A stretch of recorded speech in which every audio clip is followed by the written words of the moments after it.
There's a kind of silence that doesn't belong to peace. It belongs to fear. The town of Redstone Gulch knew that silence well. It settled over the streets like dust after a storm. Heavy, dry, and impossible to shake. Merchants kept their eyes down. Women pulled their children inside before the sun even touched the horizon. And the men who wore badges, they smiled at all the wrong people. Nobody talked about what had happened to the ones who stood up. Nobody needed to. The empty storefronts said enough. The unmarked graves on the hill said the rest. But on a Tuesday morning, when the heat was already cracking the earth and the vultures were circling something out past the canyon road, a man rode into Redstone Gulch on a horse the color of ash. No name on his lips, no badge on his chest, no reputation anyone could pin to him, just a pair of eyes that had seen too much and forgotten too little. And when Harlan Creed, the richest, most feared man within 300 miles, looked out from his mansion on the ridge and saw that rider come through the gate, something in his jaw tightened. Because Harlan Creed had bought every lawman in this county, every judge, every deputy, every soul with a star on their chest. But some men you simply cannot buy. And this stranger was about to remind him why. Before we begin, tell me, where are you watching from? Sending love your way wherever you are. Now let's ride into this story together. Because once it starts, you won't want to stop. Redstone Gulch had not always been a place of broken things. Once, 15 years ago, it was the kind of town people came to on purpose. Families rolled in on wagon trains, eyes full of the particular light that only hope can make. Miners struck enough silver in the canyon walls to build a proper main street. A general store, a schoolhouse, 2 saloons, and a church with a bell that rang every Sunday without fail. The soil wasn't much for farming, but the people made do. They always made do. That was the Western way. You worked hard, you kept your word, and you trusted that the land would eventually be fair with you, even when it wasn't. Then Harlan Creed arrived. He came the way that dangerous things always do, quietly and with a smile. He was a tall man, Creed, wide in the shoulders, silver at his temples even back then, though he wasn't yet 40. He rode in with 3 wagons of supplies, a pocket full of coin, and a tongue smoother than creek water over polished stone. He said he was a businessman. He said he wanted to invest in Redstone Gulch. He said the town deserved better than what it had. People believed him. Of course they did. Within a year, Creed owned the largest cattle operation in the territory. Within 2 years, he owned the bank.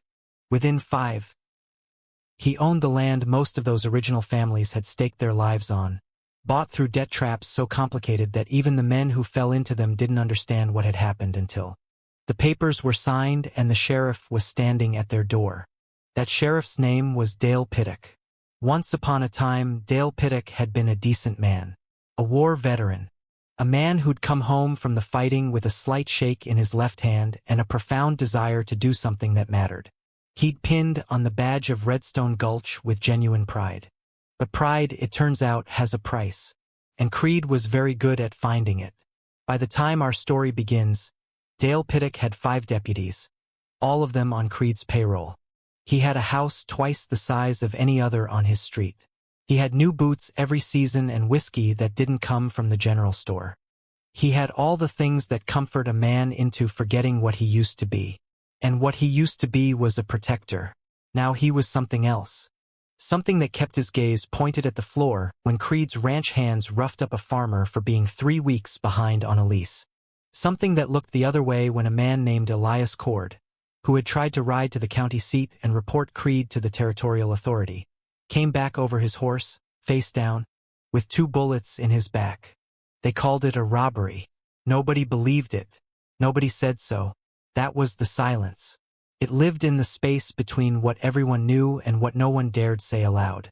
It lived in the careful way a man chose his words when Creed's name came up. It lived in the eyes of Mara Solis, who ran the boarding house on the east end of Main Street, whose husband had been one of the first men Creed had ruined, driven off his land and then, 6 months later, found dead in a dry riverbed with no explanation and no investigation. Mara was still there, still running her boarding house, still feeding people, still watching, And it was Mara who first saw the rider come through the gate on that Tuesday morning. She was sweeping the porch steps when the sound reached her. Not a loud sound, not the clattering arrival of someone trying to be noticed. Just the slow, measured hoofbeats of a horse that was tired but steady. Like its rider. She looked up. The man on the gray horse was not remarkable in any way she could immediately name. Medium height. Trail-worn clothes in shades of brown and black. A hat pulled low against the sun. A rifle in the scabbard and a revolver on his hip, worn low and easy, the way a man carries something he knows how to use. What stopped her sweeping was his eyes. He glanced at her as he passed. Just a glance, brief as a breath, and in it she saw something she hadn't seen in this town for years. He wasn't afraid. Not of the street. Not of the stillness. Not of the pair of Creed's ranch hands who stood outside the saloon and watched him ride by with their thumbs hooked in their belts and their faces arranged into the particular kind of menace that men wear when they're used to frightening people. He looked at them the way you look at weather. You note it. You account for it. But it doesn't change where you're going. He tied his horse at the post outside Mara's boarding house. He walked up the steps.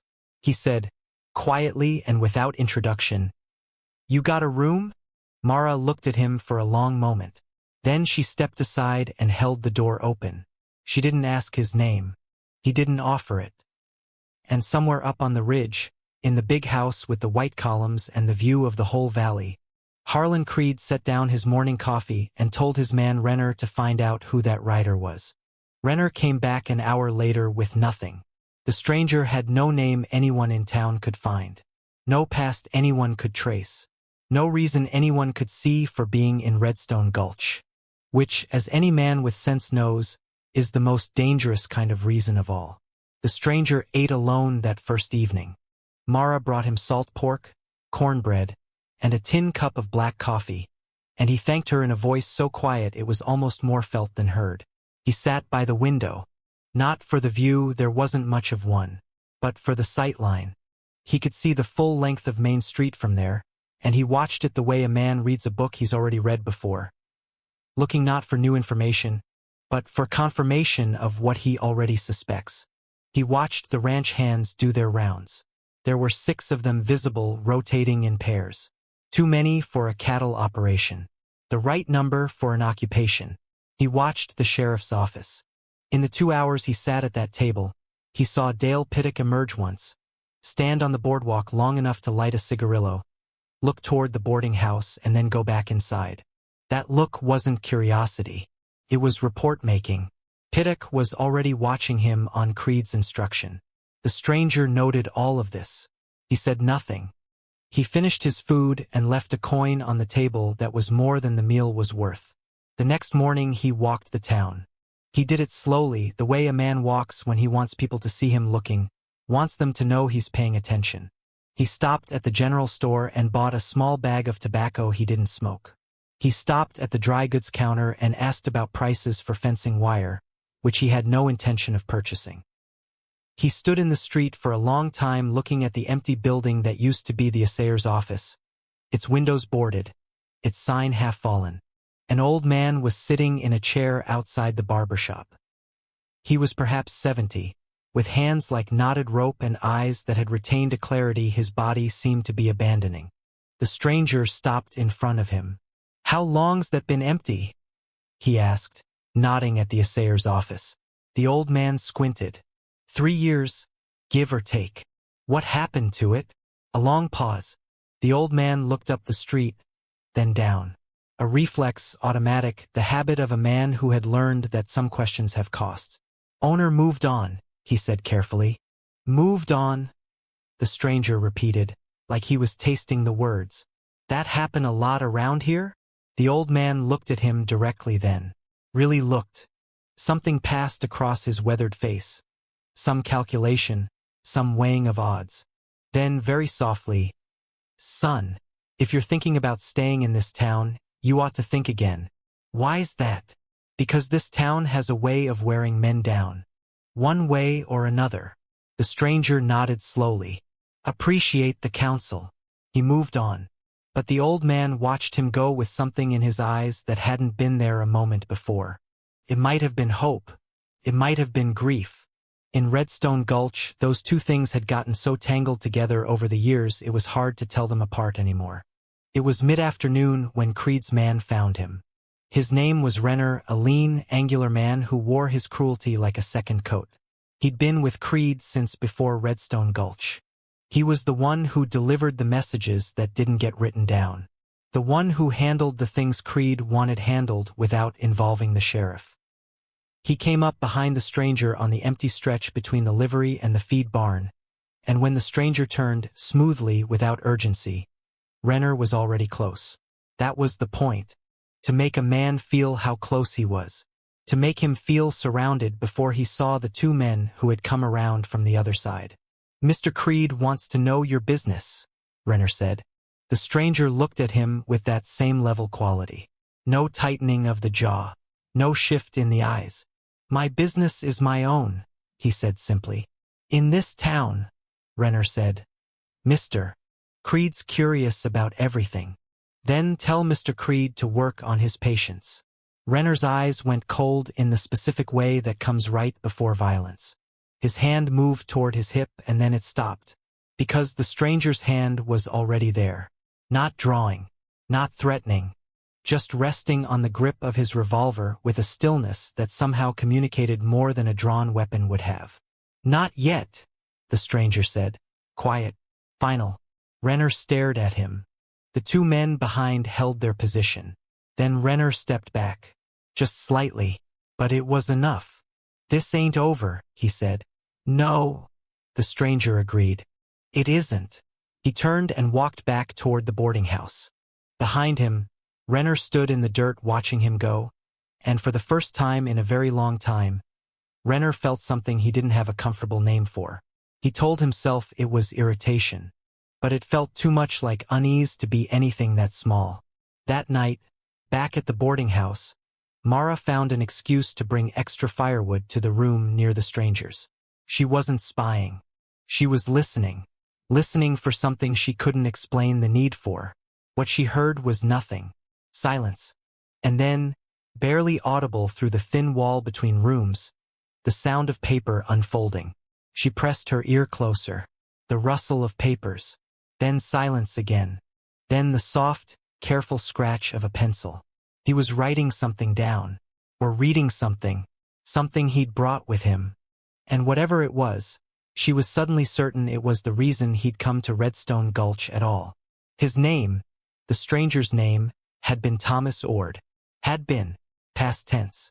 Because Thomas Ord had made a choice, 3 years ago, to become nobody, to shed his name the way a snake sheds skin, leaving it behind in the dust of a different county while whatever was underneath kept moving. The papers he carried were not his own. They belonged to his brother, Elias Cord, the man who had tried to ride to the county seat to report Harlan Creed. The man who had come back over his horse, face down with 2 bullets in his back. Thomas and Elias had shared a mother and different fathers and the same stubborn streak that had gotten at least one of them killed. Thomas had been the older by 2 years, the quieter one, the one who went west to find work after the war while Elias stayed closer to family. They'd written letters. Not enough of them. Never enough until suddenly there were no more. When news of Elias reached Thomas, late, the way bad news travels when there's no one eager to deliver it, he'd been working cattle drives in the Northern Territories. He'd spent 4 months getting to the right people, the right records, the right story. He'd spent 4 more months becoming no one. And then he'd ridden toward Redstone Gulch. The papers he carried were letters. Letters Elias had written but never managed to send, because someone had gotten to the postal rider before the postal rider got to anyone else. Letters naming names, listing dates, describing, in Elias's careful and damning handwriting, every crime he had witnessed Creed commit or orchestrate over 5 years of watching from close enough to count. Elias had worked Creed's ranch for 2 years before he understood what he was truly working for. By then, he'd seen too much. He'd made his decision and written his letters and tried to do the right thing, and it had cost him everything. Thomas intended to make sure it cost Creed something too. He wasn't a lawman. He'd worn a badge briefly, years back, in another territory, but that life hadn't suited him. Not because he lacked the skill, he had more than enough of that, but because he'd seen too many badges mean too many different things to too many different men. He preferred to work outside that particular system. What he had was a contact. A name, Judge Artemis Hale, Territorial Court, 200 miles south. An honest man, by all accounts that Thomas had been able to verify. A man who had not been reached by Creed's money because he was new enough to the territory and careful enough in his dealings that Creed hadn't yet found a way in. What Thomas needed was to get Elias's letters to Hale without Creed's network intercepting them.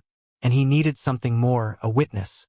Someone in Redstone Gulch who would be willing to stand before a territorial court and confirm what those letters described. He knew, before he'd ridden a single mile into this town, how hard that last part would be. Fear was thorough. Creed had made sure of that. But on the morning of his third day in Redstone Gulch, Thomas Ord walked into a situation that changed his calculations. He was crossing the street near the south end when he heard the sound. The specific sound of a man being hurt. Not a fight. A fight had a back and forth to it. A rhythm of offense and resistance. This was one-sided. This was just damage being done. He turned the corner behind the feed store and found 3 of Creed's ranch hands standing over an old man on the ground. Not the old man from the barber shop. A different one, heavy-set, with a gray beard and a split lip already bleeding. Beside him, a young woman was screaming for them to stop, her hands out, stepping toward the men and being shoved back. Thomas took in the scene in about 1 second.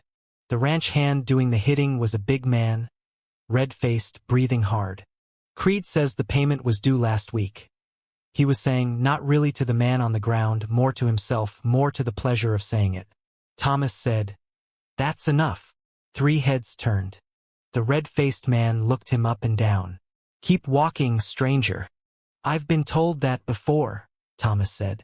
"I rarely do." What happened in the next 12 seconds was not a fair fight. It was simply Thomas Ord being very good at something he'd had a long time to practice. The red-faced man reached for his weapon and didn't reach it. The second man tried to come from the side and found that Thomas had already accounted for exactly that. The third man, seeing his companions on the ground, made the correct decision to hold very still. It was over before the young woman had finished drawing breath to scream again. Thomas helped the old man up from the ground. The man's name, he would learn, was Jacob Fenner, and Jacob Fenner had once been the foreman on a ranch that Creed had forced him off 3 years ago. He now ran a small hay operation on a plot of land so marginal that even Creed hadn't bothered to take it. Until now. The young woman was Jacob's daughter, Clara. She had her father's eyes and her mother's stubbornness, and she looked at Thomas with the particular expression of someone seeing a thing they had stopped believing was possible. She looked at him like he might be the answer to a prayer she'd been afraid to say out loud. And in the background, from the mouth of the alley, one of the men Thomas had put down was already dragging himself toward the main street, toward Creed's people. The clock, Thomas understood, had just started running. Harlan Creed heard the report of what had happened behind the feed store within 40 minutes of the event occurring. He was in the study of his ridge house, a room filled with the trappings of a man who wanted you to understand his power before he said a single word. Mounted longhorns. Surveyor's maps covering 2 entire walls. Half the territory marked in red pencil.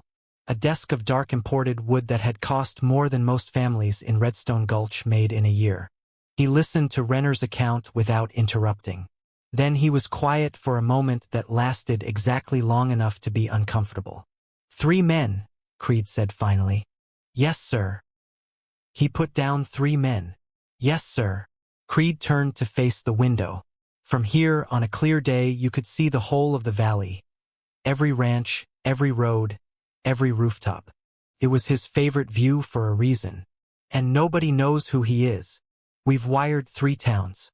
Nothing's come back. Creed was quiet again. Then, raised the offer. "I want someone in that boarding house. Whatever Mara Solis pays that woman to clean rooms, triple it. I want to know what's in his room." "And the stranger himself?" Creed picked up his coffee. Set it back down. "He's either very brave or very stupid. We need to know which before we do anything permanent." He paused. "Send Pittock." Sheriff Dale Pittock arrived at the boarding house that evening with his badge catching the last light and his expression arranged into something official. Thomas was sitting on the porch steps. He'd been expecting someone. He hadn't expected it to be the sheriff himself. "Evening," Pittock said. "Evening." Pittock sat down on the railing across from him. He did it in the careful way of a man who knows he's being watched from somewhere. From the saloon across the street, maybe, where two of Creed's men were sitting by the window. "You caused some trouble today." "I stopped some trouble," Thomas said. Pittock's jaw tightened slightly. "Those men work for the largest employer in this county. And that makes it fine to beat an old man in an alley?" Silence. The kind that had weight. "I'm going to ask you something, and I'd like a straight answer," Pittock said. "What are you doing in Redstone Gulch?" Thomas looked at him. Not with hostility, with something more unsettling than that. With recognition. "You were a soldier," he said. "Before this." Pittock blinked. "How? The way you sit. The way you watch the street. Man carries that kind of training long after the uniform's gone." Thomas leaned forward slightly. "I was too. Different regiment. Same war." Pittock said nothing, but his posture shifted. Fractionally, involuntarily. "What happened to you?" Thomas asked. Quiet. Genuine. Not an accusation. It was the wrong question to ask if you wanted Pittock to stay hard. It was exactly the right question if you wanted to reach whatever was still decent inside him. Pittock stood. Abruptly. Like a man getting away from a fire. "I'm telling you formally to keep the peace while you're in this town. That means keeping your hands to yourself." He paused. "And I'm telling you informal, you should go. You should ride out tonight and not look back." He walked off the porch. Thomas watched him go. Clara Fenner appeared beside him. She'd been helping Mara with the evening chores and had heard the exchange through the screen door. "He won't help you," she said quietly.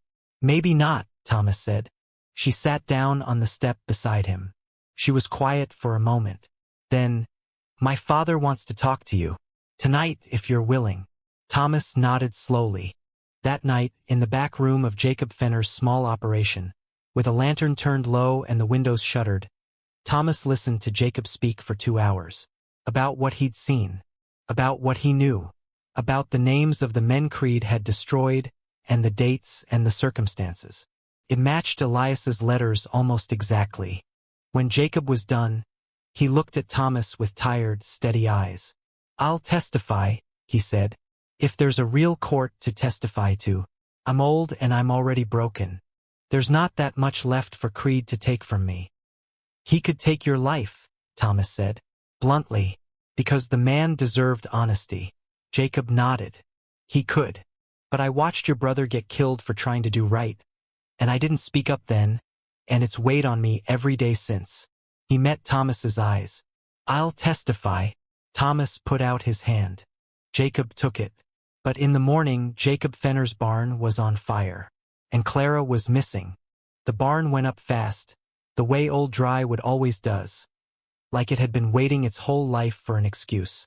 Thomas was running before the bell started ringing. He came around the corner of Fenner's property to find the structure fully engaged.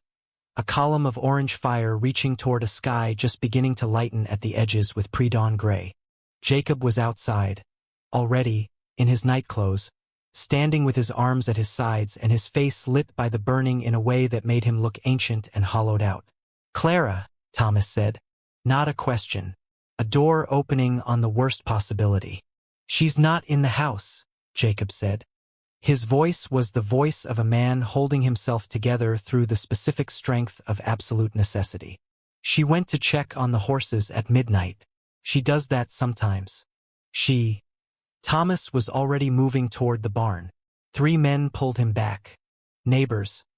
Good people, people whose names he didn't yet know but whose hands were strong with the genuine panic of people trying to prevent a death rather than cause one. They told him no, they told him it was too far gone. They told him, he heard her.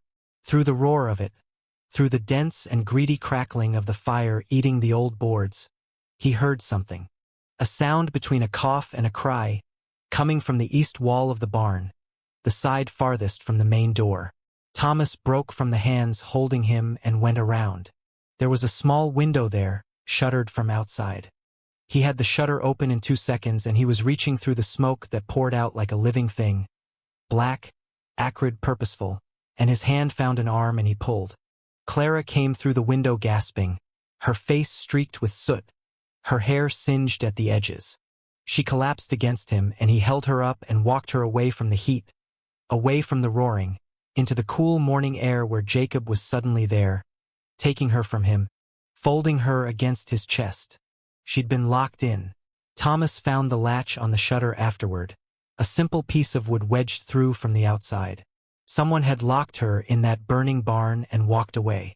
This was not a warning anymore. This was an attempt. Thomas stood in the early morning light with smoke on his clothes and soot on his hands and something cold and absolute settling into the center of his chest. The town had gathered in the way towns do when disaster strikes, drawn from sleep by fire and sound, standing in clusters with their faces turned toward the burning. He could see the judgment in some of those faces. He'd brought this. His presence had accelerated whatever Creed had decided to do. Maybe that was true. But he'd also pulled Clara Fenner out of a burning building. He walked through the gathered crowd to where Pittock was standing. The sheriff had arrived in time to watch the fire, not in time to prevent it.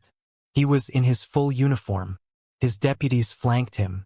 His face was arranged into professional concern. Thomas stopped 2 feet from him. Clara Fenner was locked in that barn, he said. Loud enough that the crowd heard it. Loud enough that it carried. Locked in from the outside. This was deliberate. Pittock's jaw worked. I'll be filing a report, he started. You'll be doing more than that, Thomas said. Quiet now. Not performance. Conversation. Man to man. You know who did this. You know who ordered it. And you're standing here in your badge while a young woman nearly burned alive. The crowd was very still. Pittock looked at him. Then, slowly, his gaze moved to the crowd. To the faces there. Farmers and merchants and the women who'd been keeping their eyes down for years. He looked at them the way a man looks at something he's been avoiding seeing. Deputy Larch, he said finally, not looking away from Thomas. Ride out to Creed's ranch. Ask him to account for his men's whereabouts tonight. Larch blinked. Sheriff, Mr. Creed's not going to appreciate.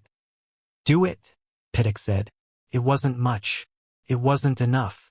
But in the context of Redstone Gulch, in the context of 4 years of silence and looking away, it was the first crack in something that had seemed unbreakable.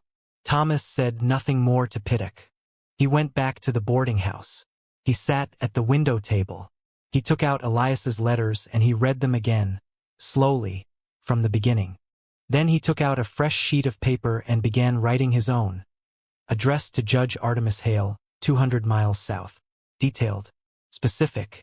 Signed with a name that would mean something to the judge, a name from a past favor Thomas had done years before that he'd never called in. He folded the letter around Elias's letters. He sealed it, and then he went to find someone he could trust to carry it. In Redstone Gulch, in the year of our story, that was the hardest thing of all to find. But he had one candidate in mind. The old man from the barber shop, whose name he had since learned was Samuel Hatch, and whose son worked the southern mail route. The confrontation came on a Friday. It came because Creed had calculated correctly, as far as calculations go, that the stranger had been in town long enough to be dangerous and not long enough to have completed whatever he'd come to complete. It came because Renner had reported that something had been passed to an old man named Hatch, and that Hatch's son ran mail, and that a rider had been sent south 3 days ago that no one on Creed's payroll had managed to intercept. It came because Harlan Creed was a man who had grown so accustomed to controlling outcomes that the presence of an uncontrolled variable was something he experienced not as a challenge but as an insult. He rode into town himself that morning. This was unusual. Creed rarely came down from the ridge anymore. He sent Renner. He sent the sheriff. He sent messages. His presence in town was reserved for occasions of deliberate theater, moments when he wanted people to feel his weight physically, to see him and remember who the biggest man in the valley was. He came with 8 riders. Thomas was at the window when they came through the main gate. He watched the procession move up the center of the street.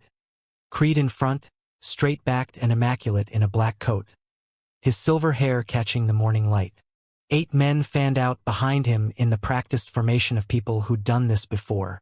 Thomas folded the last of his papers, tucked them inside his coat, stood. He walked out of the boarding house and down the steps and into the street. He stopped 30 feet from Creed's horse and waited. The riders spread further, bracketing him from both sides. Thomas noted each position. He did not move. He stood with his hands loose at his sides and his weight balanced and his face entirely calm in a way that Creed, looking at him, found profoundly irritating. "I hear you've been busy," Creed said. His voice was the voice of a man who had spent years making sure it carried authority the moment it was heard. Deep, measured. The voice of someone who believed in his own gravity. "I hear the same about you," Thomas said. The street was not empty. The confrontation had drawn people to doorways, to windows, to the edges of the boardwalks. They stood and watched in the specific stillness of people witnessing a thing they hadn't known they were waiting for.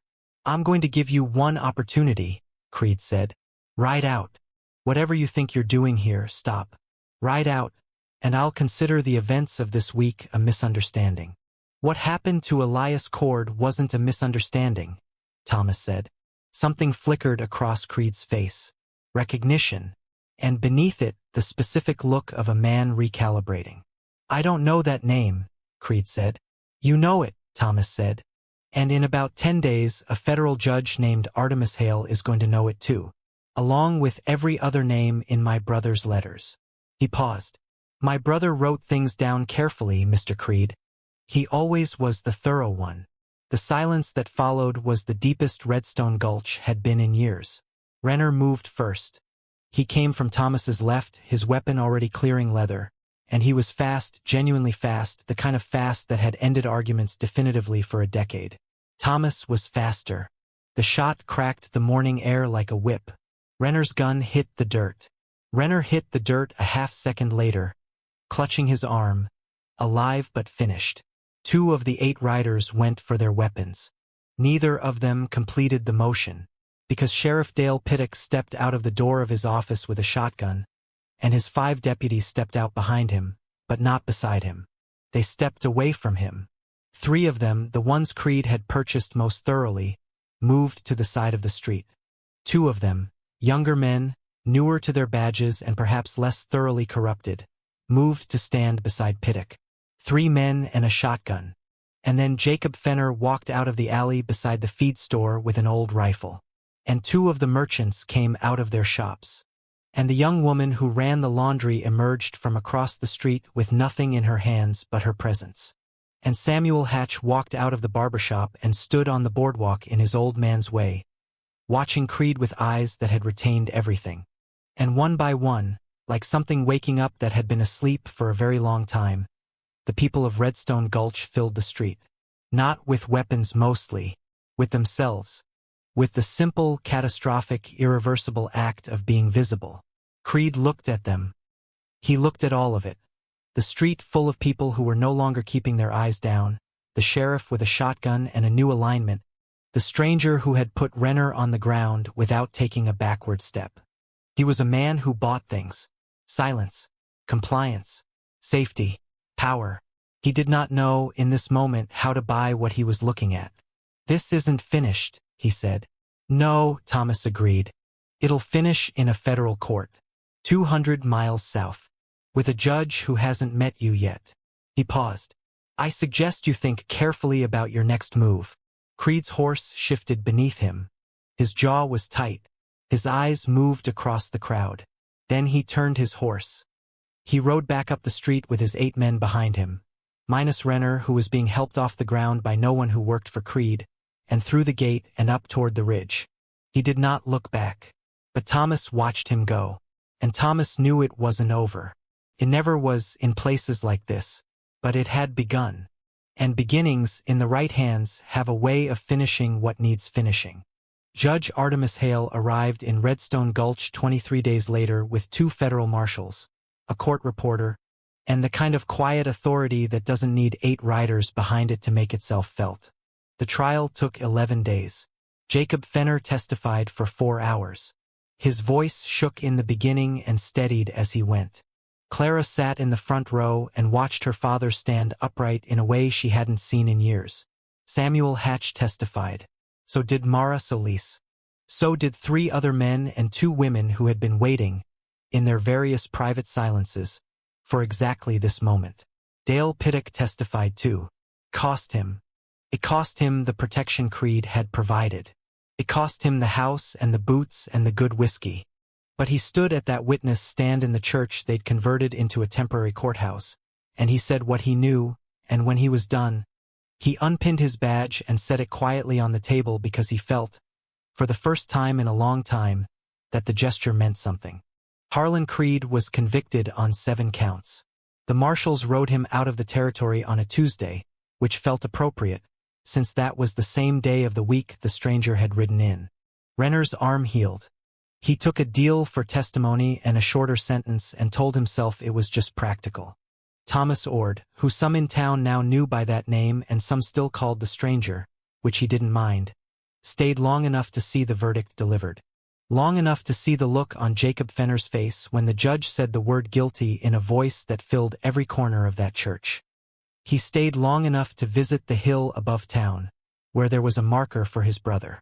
Not a fine marker. A simple wooden cross with a name that someone, he didn't know who, had taken the trouble to carve carefully. Elias Cord. Nothing else. He stood there for a long time. He said something very quietly that nobody heard. Then he walked back down the hill, saddled his gray horse, tied his gear, and rode to Mara's boarding house one last time. He set enough coin on the porch railing to cover a week he hadn't stayed, and he touched the brim of his hat to Clara Fenner, who was standing on the steps watching him. "You're not going to tell me your name, are you?" she said. He almost smiled. "Take care of your father. He's tougher than he looks." She paused. "So are you." He rode south through the gate of Redstone Gulch and into the open desert where the heat was rising in waves off the pale earth, and the sky was an enormous unbroken blue above him, and the road went on as far as he could see. He didn't look back. Some men carry justice the way others carry a gun. Not because they love the weight of it, but because they know what happens when nobody does. And some towns don't need saving. They just need one moment of remembering what they were before fear made them forget. Redstone Gulch remembered. And the nameless cowboy rode on, toward the next town, the next silence, the next thing that needed doing. Not a hero, just a man. With a brother's letters in his coat and a very particular kind of patience. What would you have done in his place? Would you have ridden into that town knowing what it would cost? Leave your answer below, and wherever you're watching from tonight, I'm sending you all the respect in the world. Stay until the next one, because the next story is already waiting.